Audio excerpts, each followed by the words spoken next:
Bonjour à toutes et tous. Il est 15h30. C'était top pour démarrer cette conférence. Installez-vous. Merci. On va démarrer donc cette conférence où ce matin on a beaucoup parlé de la place de l'intelligence artificielle dans le processus créatif, dans le marketing. Et là, on va se poser quand même une question. On va remonter, aller un peu en amont, ou peut-être après. Vincent, vous nous raconterez où se place la formation, peut-être. En tout cas, on va donc parler de formation avec ce titre Intelligence augmentée, l'urgence de se former. Il y a donc le mot urgence. Et on sent que l'urgence, en tout cas, elle est présente dans l'opinion, puisque si on regarde une récente étude il y a quelques jours qui a été publiée par KPMG, elle nous disait que 76% des Français interrogés déclarent ne pas avoir reçu de formation à l'outil IA contre 61% au plan mondial. C'est-à-dire qu'en France, on a peut-être un peu de retard. Et puis, seuls 24% des Français s'estiment formés à l'IA contre 50% des répondants dans les économies émergentes et 32% dans les économies avancées. Ce qui place la France quand même dans les... Il y a eu 47 pays étudiés au 40e rang. Donc vous voyez qu'on a quand même quelques efforts à faire. Et puis un autre chiffre assez parlant que j'ai trouvé, enfin assez parlant en préparant cette conférence, c'est un chiffre de l'APEC, l'Association pour l'emploi des cadres, qui nous apprend que les attentes des cadres en matière de formation aux IA génératives est en progression. Il y en a 72% qui expriment le souhait d'en bénéficier, soit 12 points de plus qu'il y a un an. Donc, on a un constat, un déficit dans la maîtrise des outils, sans doute, et de la connaissance de ce que c'est qu'il y a, et à côté de ça, une demande de plus en plus forte qui progresse d'année en année, notamment chez les cadres, mais sans doute pas que, pour essayer de apprendre justement à utiliser ces outils. Donc ça tombe très bien, on va pouvoir en parler donc avec nos deux invités, Vincent Monté. Bonjour Vincent, vous dirigez le MBA Digital Marketing et Business de l'EFAP. Et puis Morgane Maurice, bonjour, vous êtes vous directrice marketing de RX France. Donc première question, Vincent, vous êtes au cœur du sujet. Vous avez inauguré, je crois, une formation dans l'IA il y a 3 ans maintenant. Pourquoi et comment vous êtes-vous lancé dans cette formation? Bonjour, merci. Bonjour à toutes et à tous. Merci de votre présence. Salutations au replay également, parce qu'on aura des spectateurs après, il ne faut jamais les oublier. J'ai donc créé il y a 10 ans au sein de l'EFAP, l'École des nouveaux métiers de la communication, le MBA Digital Marketing and Business. 40 étudiants il y a 10 ans, 450 cette année, à Lille, Lyon, Paris, Bordeaux, Shanghai et Alger. Alors, il y a 10 ans, en fait, on avait déjà un cours sur l'IA. Les étudiants d'ailleurs regardaient ce cours avec des gros yeux en disant mais de quoi ils parlent. On parlait de l'IA prédictive, évidemment. Le traitement de la data était déjà présent et il fallait l'enseigner à nos étudiants. Il y a 3 ans, nous saute à la figure ChatGPT. Là, en tant que pédagogue, on s'est tous réunis dans le bureau et on a dit qu'est-ce qu'on fait. Là où de très belles institutions rendaient l'IA interdite, on a pris le contre-pied. On a rendu l'IA obligatoire pour tout rendu estudiantin, de l'infographie de l'année à la thèse professionnelle en passant par les compètes agences, nos étudiants devaient obligatoirement utiliser l'IA générative, mais on ne s'est pas arrêté à ça. Évidemment, on leur a demandé en parallèle, pour chaque contenu créé, une note méthodologique normée. Comment tu as bossé avec l'IA? Quels outils, payants, gratuits, quel prompt, quelle hallucination? On a même eu une étudiante qui, un jour, je vois sa note méthodologique, je dis waouh, elle est magnifique ta note. Elle me dit ouais, je l'ai faite avec l'IA. Est-ce que je dois faire une note méthodologique sur ma note méthodologique faite avec l'IA? Elle avait tout compris, on lui a mis 19. Hein. Et en parallèle, là aussi, la formation. On n'allait pas faire une journée de formation en début d'année. 4 à 5 ateliers dans l'année sur l'art du prompt, on va y revenir, certes textuel, mais images, son, vidéo, et de plus en plus agentique avec nos étudiants. Quand on a lancé ça, en fait, on lutte contre quoi? On lutte contre l'économie de la flemme. On a une génération qui veut une copine, elle a Tinder, qui veut une glace, elle a Uber Eats, qui veut une disserte, elle a ChatGPT. Et on a des contenus, comme dit un de mes collègues, il n'y a plus de faute d'orthographe, mais il n'y a plus d'âme. Un espèce de gloubi-boulga, un mainstream, insipide, pas faux, mais totalement inintéressant. Ça veut dire que pour bien prompter, il faut bosser. Je ne vais pas faire un sondage ici, mais qui fait des prompts systématiques d'au moins 15 lignes? Levez bien la main. Allez, on peut lever la main. Bravo. Les autres, je vous salue. En fait, vous utilisez ChatGPT comme Google. Parce qu'on est né de ça. Il y a un principe très important dans notre formation, c'est un principe de l'art du prompt qui est le gigot. C'est pas qu'on est tous véganes, c'est que garbage inside, garbage outside. T'es con, il est con. Tu poses une petite question, tu as un petit résultat. Et c'est effrayant hein, quand je vous dis qu'on lutte contre ça sur cette génération, c'est qu'eux, ils ont pris ChatGPT, Google, c'est fini. C'est leur outil du quotidien, pour ne pas dire leur coach. Cet art du prompt, qui est pour nous un savoir-être et non plus qu'un savoir-faire, on a une éminence grise. Je vous invite vraiment à la suivre sur LinkedIn. Il s'appelle Flavien Chervet, auteur de 3 ouvrages, Hypercréation, Hyperprompt, Hyperarme, et puis dans les jours qui viennent d'une BD fait avec l'IA, CHE-VRET, et à travers cet ouvrage, c'est lui notre éminence grise sur lequel on a conçu tous ces cours. Donc ça, c'est la première année. Résultat des mémoires, je vous le dis, wow, quelques mémoires supérieures à la moyenne, et les autres, pas grand intérêt, sans même parler des sources. La deuxième année, on a décidé d'aller plus loin en créant un hackathon des intelligences. On a, avec la SNCF comme partenaire, trouvé une problématique à résoudre. On a créé 3 salles différentes sur le campus, une salle de l'intelligence naturelle, une salle de l'intelligence assistée et une salle de l'intelligence augmentée. L'intelligence naturelle, tu poses ton téléphone portable, tu n'as plus d'ordinateur, tu rentres avec des paperboards, des polycopiés et des que sais-je. On va aller voir les 20-25 ans devant le que sais-je. Il y en a même qui m'a dit, je peux ramener mes parents? Ouais, si tu veux. La deuxième salle, l'intelligence assistée, ils avaient le droit aux ordinateurs, mais en fait à Google, au Web 2, pas à l'IA. Et la troisième salle, full IA. Ce qui est intéressant, c'est le temps qu'on leur a donné, non pas sur le rendu, qui était un prétexte, mais sur leur expérience de ces 3 salles différentes. Et 3 insights très rapides. La première salle de l'intelligence naturelle, on a marché. On s'est levé pour réfléchir, tel Socrate, pour mémoire, qui enseignait en marchant. La salle de l'intelligence assistée, mais en fait, Google, il y a déjà des biais aux découvertes. Puis il y a beaucoup de liens, c'est long. La troisième salle, pendant leur rendu, un groupe fait un mapping de positionnement. La pertinence des axes était fantastique, mais l'acteur qu'il positionnait sur ce mapping, le bon sens le voulait en bas à gauche, ils le mettent en haut à droite. On se regarde avec le jury, on dit, mais les gars, c'est en bas à gauche. Ah, c'est bien ce qu'on se disait, mais comme l'IA nous a dit en haut à droite, on l'a dit en haut à droite. Voilà cette autonomie qu'il faut avoir. Alors, on a terminé l'année avec une autre innovation, en partenariat avec RX France.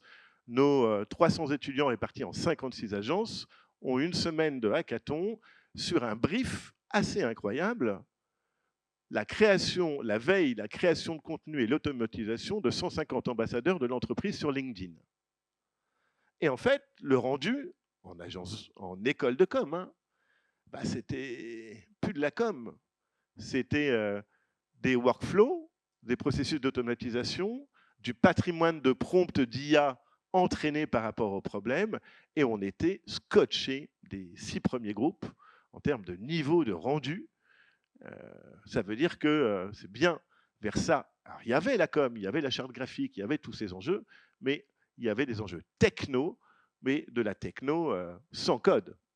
Donc ouverte finalement à tout type de profil. Voilà pour les 3 dernières années.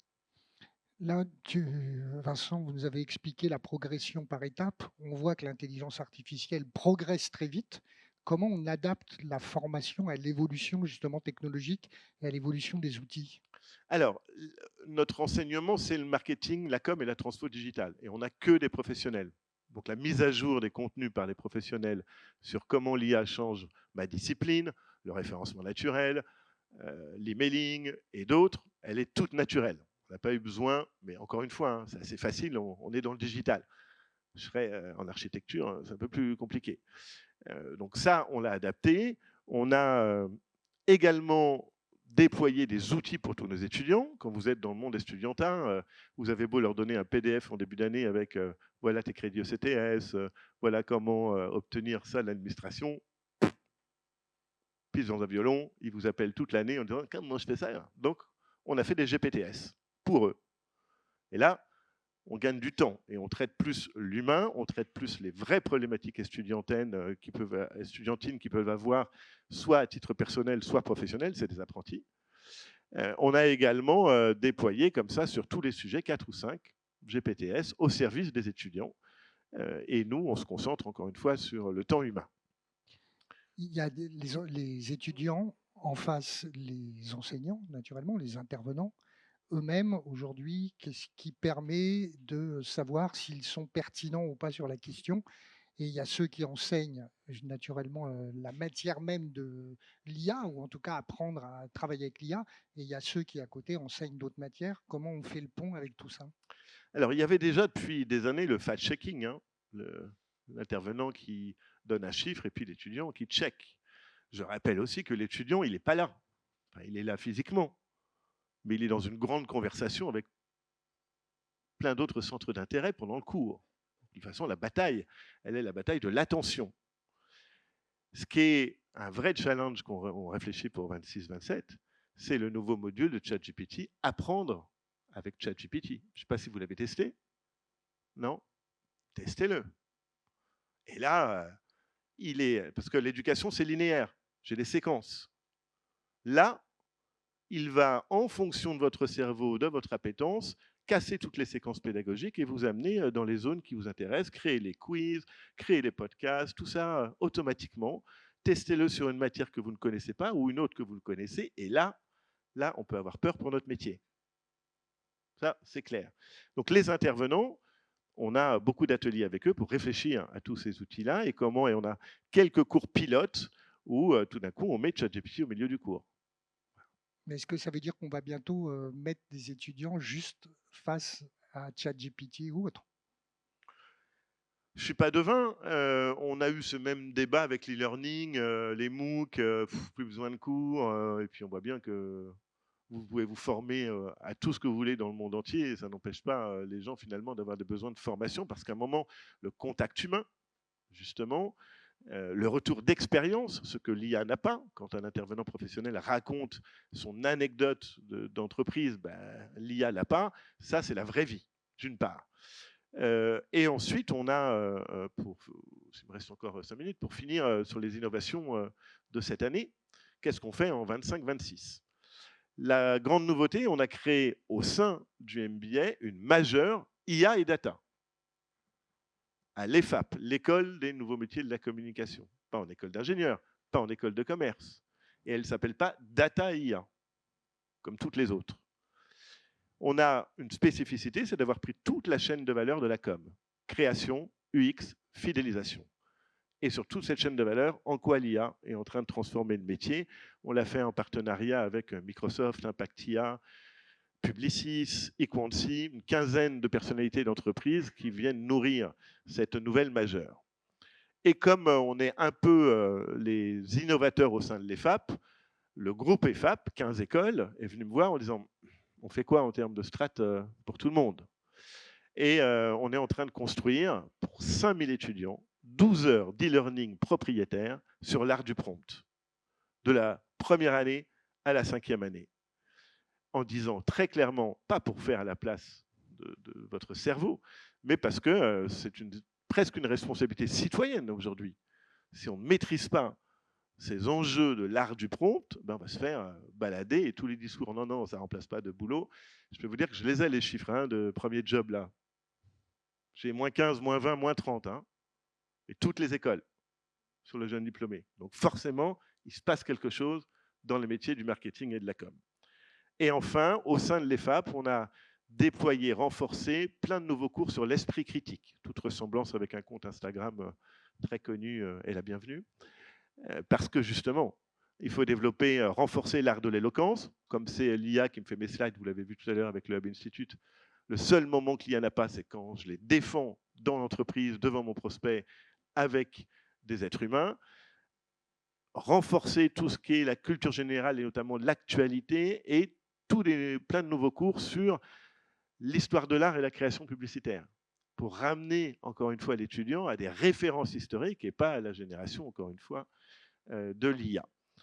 Donc c'est passionnant d'être dans ce métier-là aujourd'hui, un peu flippant quand même, fatigant parce qu'il faut créer plein de choses, tester. On n'était pas sûr de tous les nouveaux enjeux qu'on a déployés, mais les étudiants qui ont joué le jeu, alors eux, voilà, eux ils seront pas remplacés, ils sont augmentés à double titre dans l'intelligence et puis d'un point de vue salaire. C'est un vrai choix. Et ceux qui jouent le jeu, encore une fois, on est en train de voir depuis 3 ans leur carrière, leur transformation. Là où tous ceux qui voulaient être social media manager, ça fait mal. Hein, là où il y en avait 5, il n'y en a plus qu'un. Et s'ils ne se sont pas renouvelés, ils sont cramés. Ils sont juste sur un levier du digital. Ils n'ont pas cette vision globale de la transformation du monde. Alors c'est intéressant pour l'anecdote, hein, Vincent nous raconte tout ça avec des notes sous les yeux, mais pas du tout, ça sort pas de ChatGPT là, c'est vraiment des notes personnelles. Alors Morgane, vous venez de RX France, vous avez travaillé, Vincent a parlé que vous aviez été associé à un moment donné sur un hackathon, mais vous avez travaillé avec justement ce MBA et vous avez, vous, chez RX France, fait appel à ces compétences pour travailler. C'était quoi votre constat de départ dans le groupe, l'état des lieux que vous avez pu faire sur où on en est dans l'IA et quel était le besoin de formation? Alors bonjour déjà. RX France, déjà pour resituer, ça fait partie du groupe RELEX. Le groupe RELEX est un très gros groupe coté à la Bourse de Londres. Pour vous donner une idée de grandeur, on est 10e sur la Bourse de Londres. C'est aussi gros que la BNP Paribas sur la Bourse à Paris. Et pourtant, alors on a des filiales très spécialisées dans l'IA et de la data. Et pourtant, on avait 2 tiers des collaborateurs. Donc là, on se resitue au début de l'année, hein, en janvier, qui n'avaient jamais utilisé d'IA. Moi, je dirige les équipes marketing. Donc, en France, j'ai à peu près 120 collaborateurs. Alors, les équipes marketing étaient beaucoup plus aguerries sur l'IA. Cependant, ils utilisaient des licences perso, sans cadre, sans savoir vraiment prompter. On estime aujourd'hui qu'il y a à peu près 40% de shadow IA dans les entreprises. Donc, des collaborateurs qui utilisent l'IA sans cadre absolu. Donc, on s'est dit qu'il fallait un peu cadrer tout ça. Et à la fois, j'ai eu des longues conversations avec mon comité de direction et je me suis rappelé 15 ans en arrière, quand jeunes marketeuses, on nous interdisait Facebook en fait sur nos PC parce qu'on avait peur que les marketeurs aillent trop sur Facebook pendant la journée. Voilà, on avait ce type de conversation un peu drivée par la peur en fait. Donc, on s'est dit qu'il fallait cadré. Il y avait une curiosité, hein, les collaborateurs voulaient y aller, mais on voulait donner des clés et surtout des usages concrets appliqués à nos métiers. Nos métiers, ici, je n'ai pas précisé, nous, on crée des salons, donc vous connaissez nos marques comme Maison et Objets qui vient de se passer, Paris Photo, le MIPIM, le MIPCOM. Donc, on communique sur nos marques. Ça, c'est notre métier. C'est pour ça qu'il y a autant de marketeurs chez RX aussi. Donc il s'agissait de former quelle était la population spécifique et combien ça représentait de personnes? Alors, au départ, on s'est dit, on est parti, on s'est dit d'une conviction, l'IA remplacera pas l'humain, mais comme disait Vincent, l'humain qui va s'en servir, il remplacera celui qui s'en sert pas. Donc, on est parti de ça. On a créé un premier programme pour nos 40 top marketeurs, nos directions marketing. Et on voulait aller très loin en 4 sessions avec des cas pratiques, en gros de l'hyper-prompt de la base jusqu'à la création d'agents. Et puis en fait, au fur et à mesure, on crée le programme avec Vincent. Et en fait, les collaborateurs, tous métiers confondus, donc même service technique, service client, etc., nous ont dit, mais nous aussi, on veut être formés. Donc là, on a créé un deuxième programme qu'on a fait là cet été, qui était adressé aux 350 collaborateurs de l'entreprise. Donc, on a fait par session, par des petits groupes de 20 personnes. On voulait que ça soit par leur métier pour qu'ils posent leurs questions sur leur métier. et avoir une approche très pédagogique, mais aussi très concrète. On voulait qu'ils mettent les mains dedans. Donc, dans le brief, on voulait de l'acculturation, clairement, de la pratique, débloquer les freins de confiance et qu'ils soient acteurs aussi de leur métier et comment ils pouvaient intégrer l'IA dans leur métier. Voilà. Donc, la curiosité était là. Il fallait qu'on passe à la compétence de l'IA chez nous. Vincent, quand on a comme ça une entreprise qui vient vous voir pour avoir avec ce type de demande, comment on pense la réponse? Qu'est-ce qu'on met en face comme compétence? Comment on essaie de construire une offre justement où on se dit qu'on va pouvoir embarquer les équipes? Bah, d'abord, on tombe de sa chaise, 350 personnes à former en un mois. Au mois de juillet, qui est le mois cool quand on est pédagogue. Voilà. Ensuite, alors c'est toute une équipe, hein, il n'est pas là, mais je salue Arnaud Châtel, un de mes collaborateurs qui a managé tout le projet. En fait, on s'est servi de l'expérience que je vous ai racontée tout à l'heure. On avait déjà ces ateliers. Finalement, de 20 heures, on les avait nous découpés. Et puis on faisait pas tout seul. Nos 350, 400 étudiants, on avait des correspondants et des intervenants professionnels. Donc on a réuni tout ce monde-là, d'une part, pour planifier tout ça. Et puis ça a été beaucoup de dialogue avec les équipes de Morgane sur la constitution des groupes, les différents métiers, qu'est-ce que ça veut dire, la compréhension des outils, parce que tu l'as peut-être dit, mais il y avait déjà plein d'outils dans cette belle entreprise, presque vierge en termes d'utilisation, mais il fallait qu'on intègre aussi les outils présents pour ne pas casser tout ce qui avait été déployé. Et puis après, ça a été de l'adaptation en temps réel, et je crois que le résultat était pas mal. Morgane va nous en parler. Et Morgane, comment ça s'est passé justement quand le ressenti des équipes, l'accompagnement, comment ça s'est déroulé cette session de formation ou ces sessions, puisque vous expliquez qu'il y avait plusieurs volets? Oui, alors déjà, bon, c'est toujours la valeur de la formation, hein, et en présentiel de surcroît, c'est de créer une dynamique collective au sein du groupe par rapport à l'IA. Et y compris, en fait, les débutants complets ont vite accéléré parce qu'ils ont mis les mains dans des cas pratiques. Donc, il y avait une approche progressive, ce qui a vraiment favorisé d'aller au-delà pour les collaborateurs. Euh, Ensuite, c'est comment, alors ça a soulevé beaucoup de questions, hein. J'ai des créas dans mes équipes ou d'autres qui m'ont dit: «Mais attends, Morgane, ça veut dire que là, on n'a plus de job?» On leur a dit: «Non, il va falloir penser votre job autrement et comment vous pouvez accélérer.» Après, c'est vraiment de les monter en compétences. Ce qu'on a remarqué aussi, c'est que c'était une phase 1 et qu'on allait avoir besoin d'une phase 2. En fait, c'est une phase d'acculturation finalement et de montée en compétences. Mais maintenant, on doit passer à une phase 2 qu'on est en train de commencer. Là, c'est Qui quoi? C'est déroule. l'utilisation et la maîtrise des outils, en fait. Ouais, en fait, la phase 2, c'est de passer de l'acculturation à la transformation métier finalement. En fait, on a créé une communauté de champions IA à l'intérieur de l'entreprise qui testent, qui forment les autres et qui est en constante itération aussi de prompts avec une librairie de prompts, etc., pour aider l'ensemble des collaborateurs. C'est d'avoir finalement des formations plus ciblées par métier. En fait, il faut rentrer par les verticales métiers parce que chaque métier a son besoin spécifique et ses questions spécifiques. Ça, c'est vraiment un key learning pour nous. Et ensuite, bah, l'IA pour l'IA, ça reste un outil. Donc, en fait, on avait fait un dataton en amont pour identifier des cas d'usage concrets. Parce que l'IA, en fait, il y a deux possibilités. Il y a l'utilisation de l'IA pour nos clients et l'utilisation de l'IA pour la productivité interne. Donc, c'est quels sont les cas d'usage concrets sur ces deux axes-là, comment je les priorise et comment je les intègre. On en parlait dans la précédente conférence, mais en fait, là, nous, on est à l'étape d'intégrer l'IA dans nos workflows, en fait, d'entreprise. On comprend, Vincent, il y a un mot dans le titre d'ailleurs et ce que raconte un peu Morgane, l'urgence. On sait que l'urgence, ça veut dire en effet qu'il faut faire vite quelque chose et en même temps l'urgence, c'est aussi un sentiment de crainte et on le voit bien dans les chiffres que je communiquais aussi tout à l'heure, c'est-à-dire qu'il y a une appétence et sans doute une demande qui est de plus en plus forte et en même temps, comme le disait Morgane, dans ces équipes où certains disent: «Beh, on va perdre notre boulot, ça va passer». Comment on arrive à composer quand on encadre et qu'on accompagne des équipes comme ça, pour justement avoir ce côté, ouvrir des perspectives et rassurer quelque part? Merci de la question, C'est une hein. bonne réflexion. On rassure d'abord avec la maîtrise de l'outil.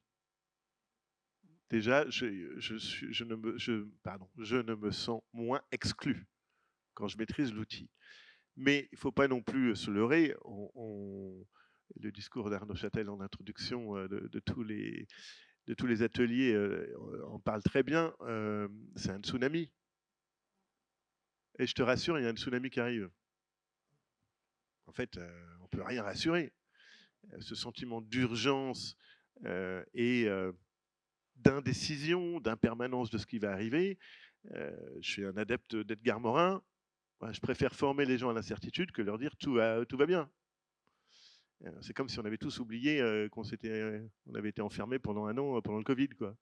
Ah, la vie continue. Ben non. Donc ça, c'est notre discours finalement d'introduction. Et puis c'est pour ça que je parle de citoyens, plus que finalement d'employés ou de professionnels du marketing et de la com.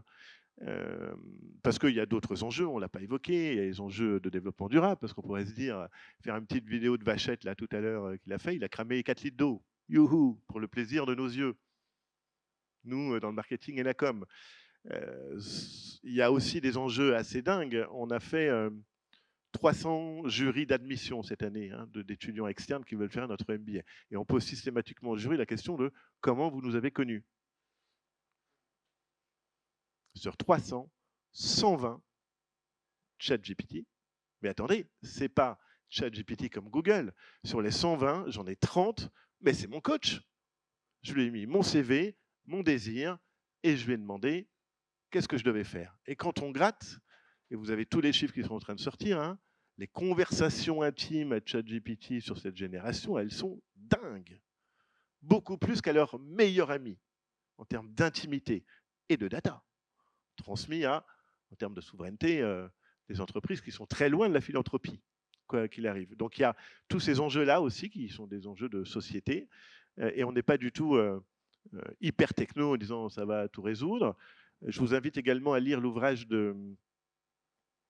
c'est la fièvre, Gilles Babinet, Greenia, donc l'ancien vice-président du Conseil national numérique, et on parlait de la formation encore, qui a une nouvelle mission, c'est développer en France les cafés IA. Je ne sais pas si vous avez entendu de ce mouvement pour que les citoyens puissent être formés à l'IA.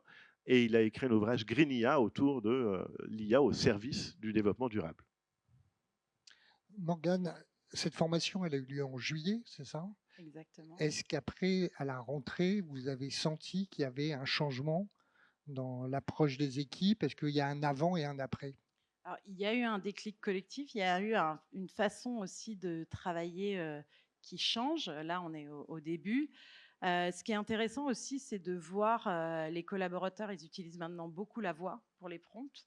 Donc, c'est comment j'aménage mon espace parce qu'on voit des collaborateurs prompter en fait en direct, etc. Je pense que c'est dans les approches métiers en fait où il y a un déclic. Après, à eux de le prendre en main. En fait, c'est comme disait Vincent. En fait, c'est une vague. C'est soit on la surfe, soit on la subit. En fait, donc on leur a appris un petit peu à surfer. Donc maintenant, c'est à eux d'y aller aussi. Ça ne peut pas venir que du top de l'entreprise. Ça doit aussi venir d'eux, quoi. Vincent, est-ce qu'il y a la RX France est un secteur bien particulier où j'imagine que vous êtes en contact ou vous avez peut-être déjà accompagné d'autres entreprises. Est-ce qu'il y a, je ne vais pas dire un mode d'emploi, mais en tout cas, parce que ce serait compliqué, est-ce que vous estimez que chaque entreprise est un cas particulier ou est-ce qu'il y a quand même des recettes à appliquer dans l'accompagnement et dans la formation? Alors d'abord, on accompagne plus des individus que des entreprises. Moi, je réponds pas, je ne suis pas sur le marché de la formation en B2B. Je ne réponds pas à un appel d'offres. J'ai autre chose à faire. Là, il n'y avait pas d'appel d'offres. Donc là, j'ai dit, ouais, pourquoi pas. On accompagne surtout des anciens, des managers ou quelques ateliers.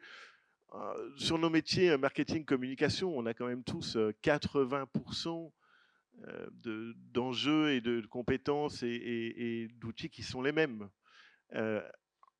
L'approche métier est essentielle. Le secteur, alors là, on était sur l'événementiel, donc c'est des gros producteurs de contenu.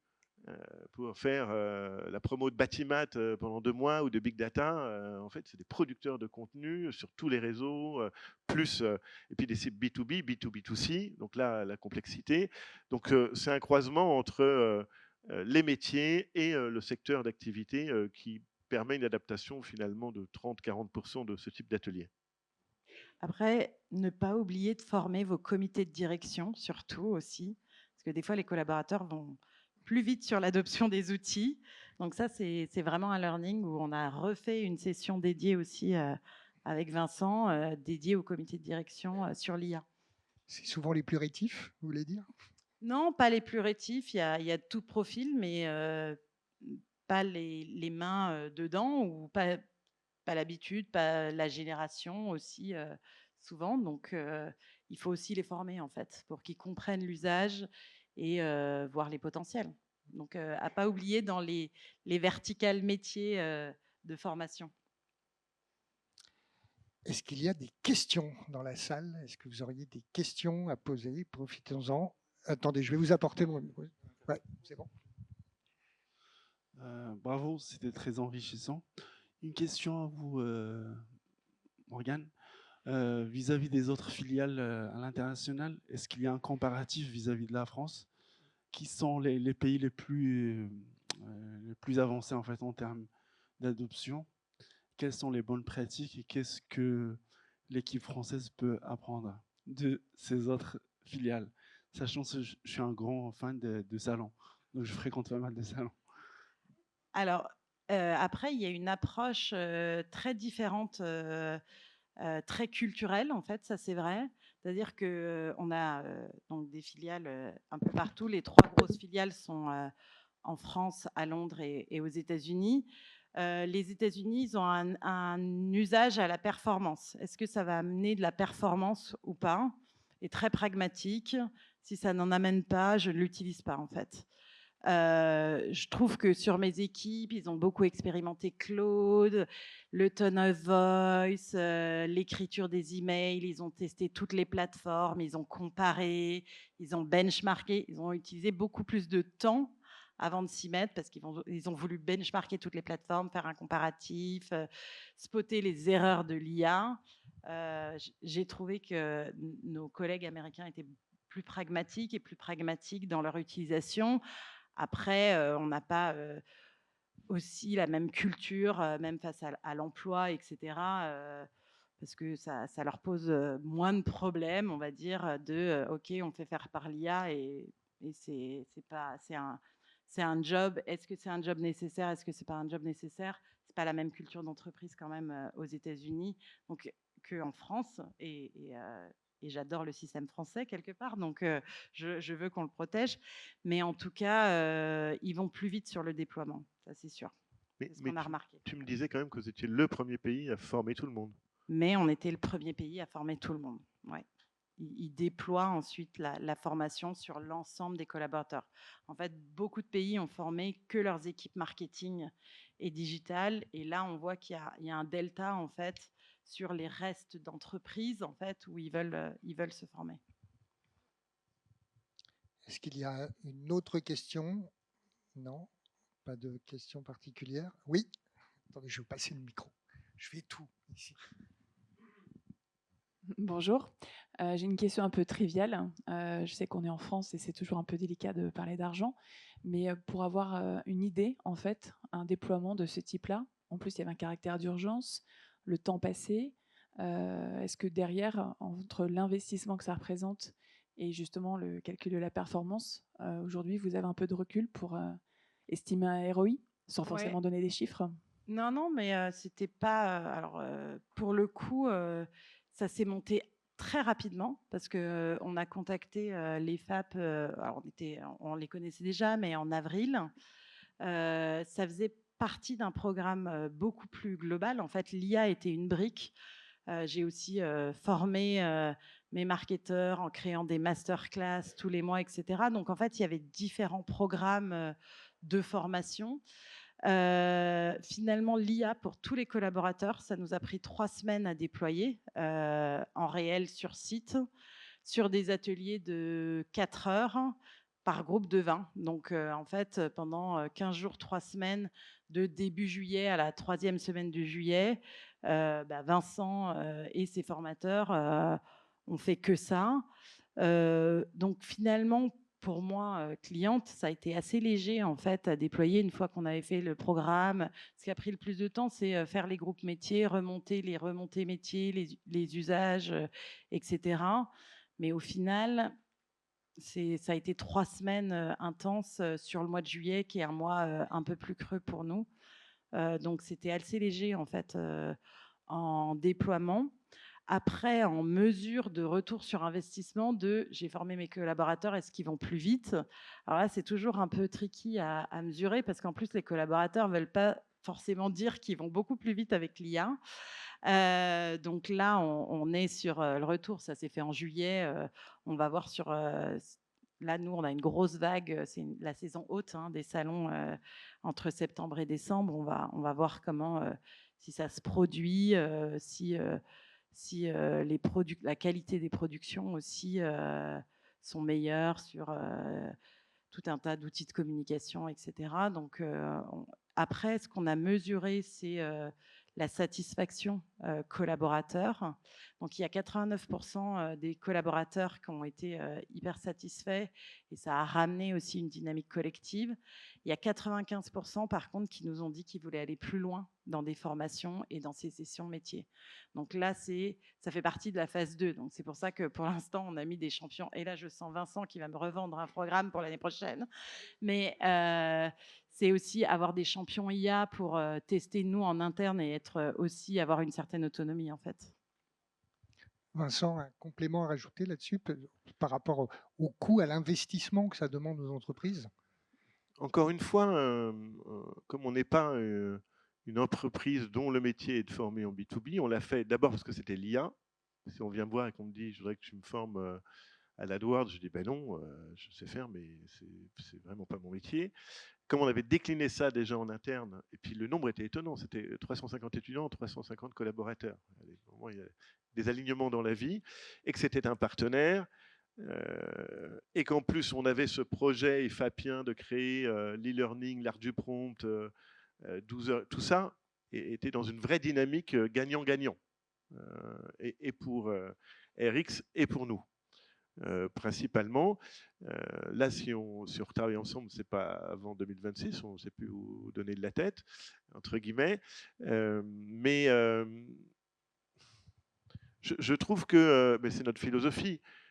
On a une responsabilité en tant que pédagogue, c'est d'enseigner la vraie vie du business. Et donc, avoir cette chance d'être appelé par une entreprise, c'est aussi dire à nos étudiants, hey, les gars, c'est pas une vue de l'esprit de l'équipe pédagogique ce qu'on vous propose, c'est le marché. Donc finalement, on est cohérent, on est encore plus crédible pour nos étudiants. Et donc voilà, c'est un grand bénéfice. Et peut-être en conclusion, un clin d'œil, je repense, là ça m'est revenu, il y a 3 ans, ici même, il y avait une table ronde sur l'éthique. Et un éthicien, on lui a posé la question, mais c'est quoi finalement l'éthique? Et il a dit, c'est prendre son temps. Face à l'IA, il y a l'urgence de se former. Ça, c'est pas du tout prendre son temps. En revanche, le déploiement, le remplacement, etc., la vraie éthique, parce que si vous allez dans les boîtes de la tech en ce moment, c'est -10, -15, -20. Hein. Hop là. Et puis on dit aux gens, mais enfin, avec l'IA, tu travailles plus, enfin mieux. Mais attendez, je n'ai pas été formé. Je n'ai pas été formé, et vous l'avez vu, le Hub nous rappelle, 249 annonces le mois dernier dans les nouveaux outils IA.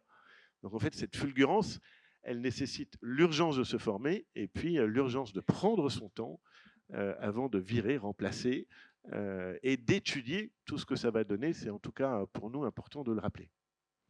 Une autre question. Hop, Daniel. C'est combien?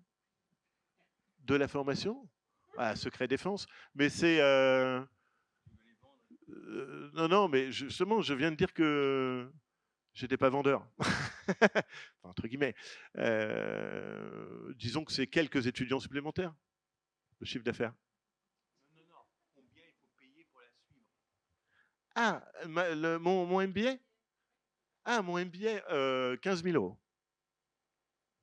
15 000 euros pour la dernière année, et puis les programmes en 2 ans un peu moins chers. Entre 12 et 15 000 euros. On a une autre question ici de Daniel.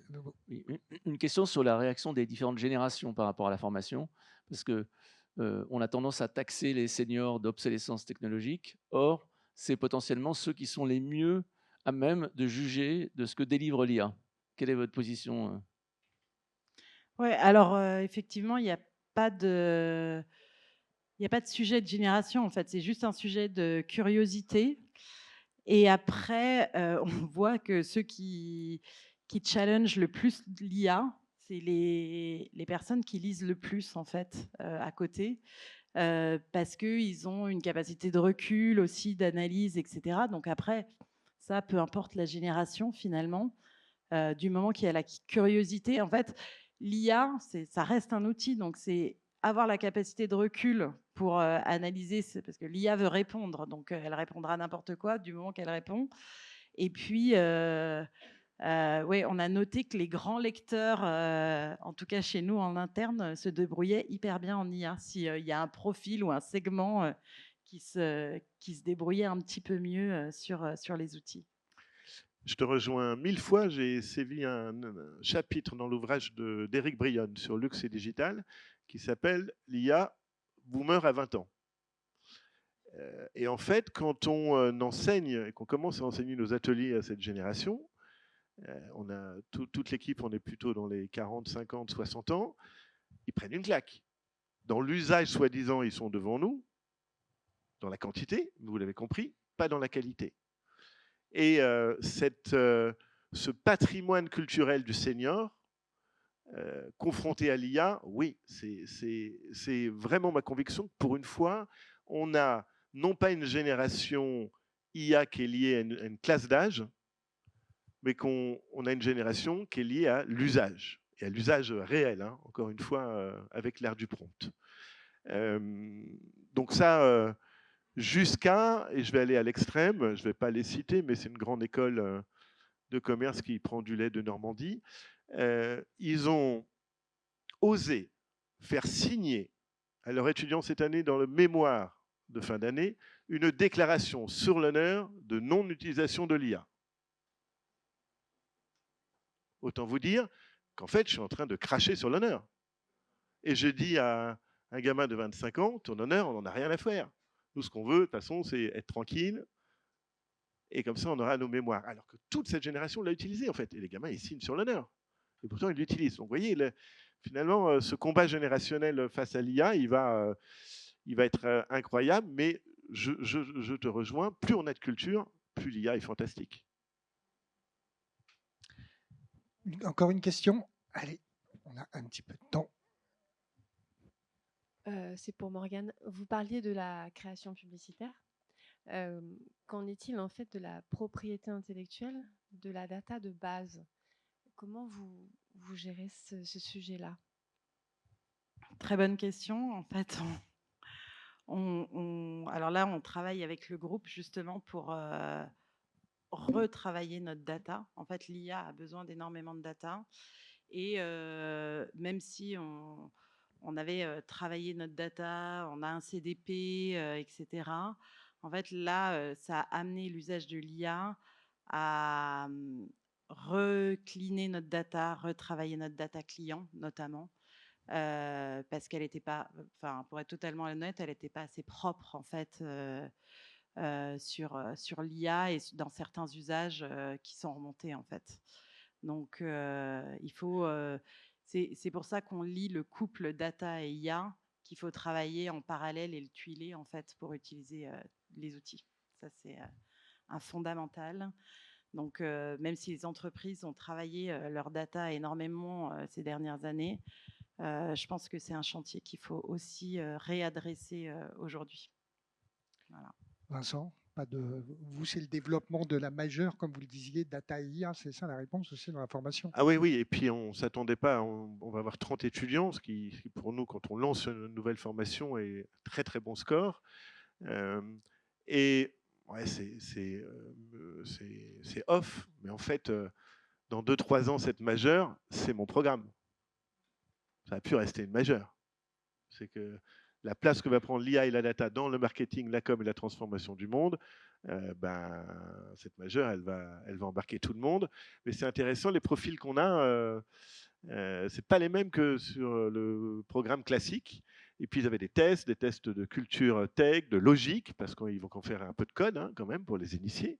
Donc, ça vient aussi enrichir, et on va pas leur mettre la pression, mais c'est quand même la promo dont j'attends qu'elle bouscule tous les profs.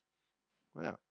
Ça va être ça mon discours d'entrée. C'est vous les 30 là, vous devez, je veux que les profs ils m'appellent en disant j'en peux plus. J'en peux plus parce que j'ai challengé le process, la créativité. Donc c'est pour nous un laboratoire merveilleux et j'ai hâte de les retrouver dans 15 jours. Et d'ailleurs, merci. Je crois qu'il y en a 2 ou 3. Il y en a des futurs étudiants, ingénierie et data? Non, ils sont allés prendre. Ah, il y en a un. Et puis l'autre étudiante, elle est repartie dans son entreprise. Une deuxième, elle est où? Elle est là. Super. Ah bah, comme ça, vous êtes prévenus. Merci. Merci beaucoup Vincent, merci à vous, merci donc Vincent Montet, Morgane Meurice. Merci pour vos questions très pertinentes et je vous laisse pour la suite du festival. Merci beaucoup.